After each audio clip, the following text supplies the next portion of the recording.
वासुदेव सर्वम, वासुदेव सर्वम, वासुदेव सर्वम।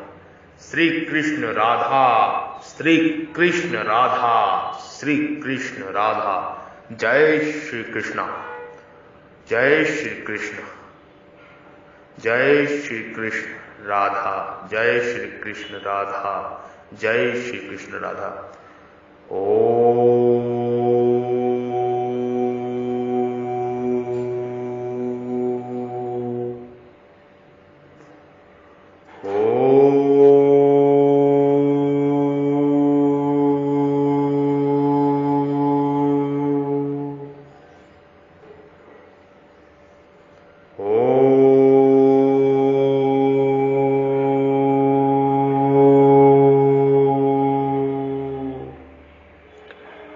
ज्ञानी अर्थात प्रेमी भक्तों में नाम प्रसिद्ध है।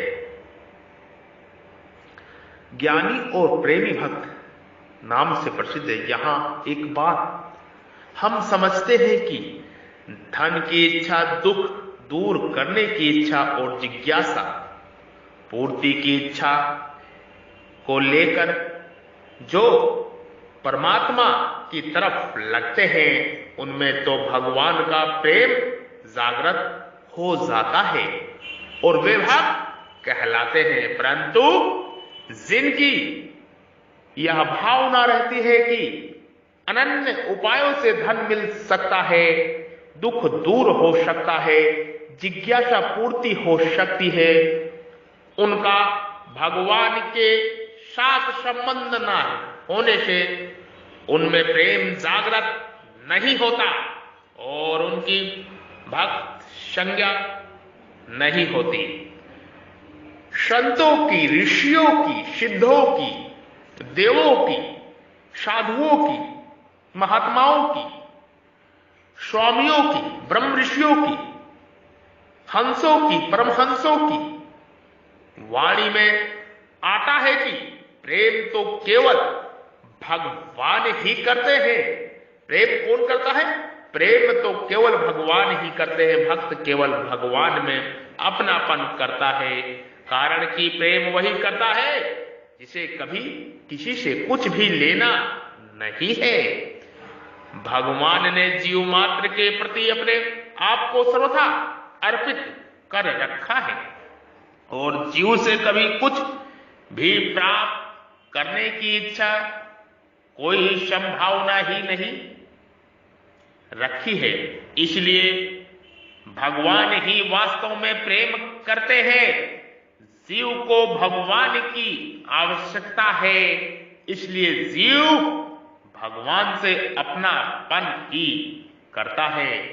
जब अपने आप को सर्वथा भगवान के अर्पित करने पर भक्त में कभी कुछ भी पाने की कोई अभिलाषा नहीं रहती, तब वह ज्ञानी अर्थात प्रेमी भक्त कहा जाता है।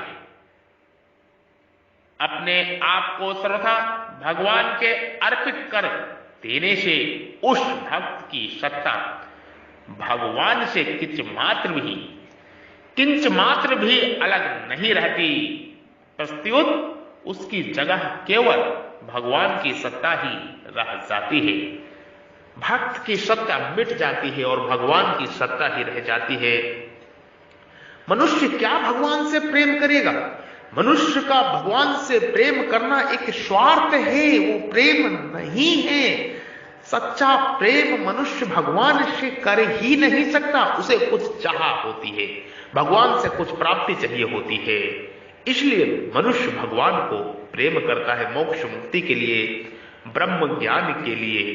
किंतु निश्चल प्रेम, सच्चा प्रेम, सत्य का प्रेम तो भगवान ही, परमात्मा ही मनुष्य करते हैं, क्योंकि परमात्मा को मनुष्य जीव से कुछ भी चाहिए नहीं होता है, सिर्फ कल्याण करने के लिए वो मनुष्य प्रेम करते हैं। परमात्मा इतना करुणा निधान है, इतने दयालु हैं, इतना करुणामय है वो परमेश्वर ईश्वर। तो ये सत्य जानना पड़ेगा। सत्य जान के ही ब्रह्म ज्ञान प्राप्त होगा। ब्रह्म ज्ञान महान ज्ञान, सर्वश्रेष्ठ ज्ञान, जिस ज्ञान को जानने के बाद कोई ज्ञान शेष रहता ही नहीं। अपने अंतकरण में, अपने हृदय रूपी मंदिर में, अपने हृदय रूपी गुफा में उस परम ज्योति, परम परमात्मा, शक्तिपुंज, परम शक्तिपुंज, चिन्मय परमात्मा के दर्शन करना, उस ज्योति के दर्शन करना, अपने हृदय रूपी स्वयं के स्वरूप में स्वयं का दर्शन, यही ब्रह्म ज्ञान है, यही महान ज्ञान है, यही मोक्ष मुक्ति का ज्ञान है, यही समस्त जन्मों के कर्म बंधनों काटने का ज्ञान है, यही ब्रह्म ज्ञान है, यही महान ज्ञान है। ब्रह्म ज्ञान, महान ज्ञान। ओम तत्सत, ओम तत्सत, ओम तत्सत।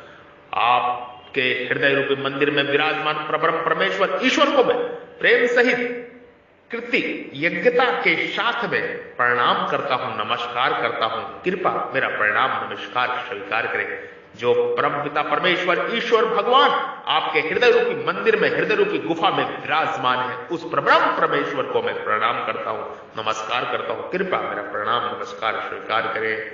और मैं एक ही विनती करता हूं उस परम पिता परमात्मा से, परमेश्वर से, कि आप सभी जीवों को ब्रह्म ज्ञान हो, मोक्ष और मुक्ति का राह पता लगे। मेरे माध्यम से परमात्मा जो मुझ पे कृपा दे रखी, कृपा प्रसाद बरसा रहा है, मैं वो आपको दे रहा हूं। मैं ब्रह्म ऋषि, महर्षि, साधु, संत, बद्री विशाल योगी श्री आपको ब्रह्ममुख से यह उपदेश दे रहा हूं। मैं ब्रह्मनिष्ठ संत, ब्रह्मनिष्ठ, ब्रह्मा का मुख यानी ब्राह्मण। ब्रह्मा का मुख कौन है? ब्राह्मण। ब्रह्मा के भुजाएं क्षत्रिय, ब्रह्मा का पेट वैश्य यानी बनिया, और ब्रह्मा का पैर चरण यानी कि शूद्र। तो ब्रह्ममुख से मैं ब्रह्मनिष्ठ संत, ब्राह्मण, ऋषि प्राशर के गोत्र से, डीएनए से आपको यह उपदेश दे रहा हूं। मेरा वंश ऋषि प्राशर का गोत्र है, ऋषि प्राशर का वंशज हूं।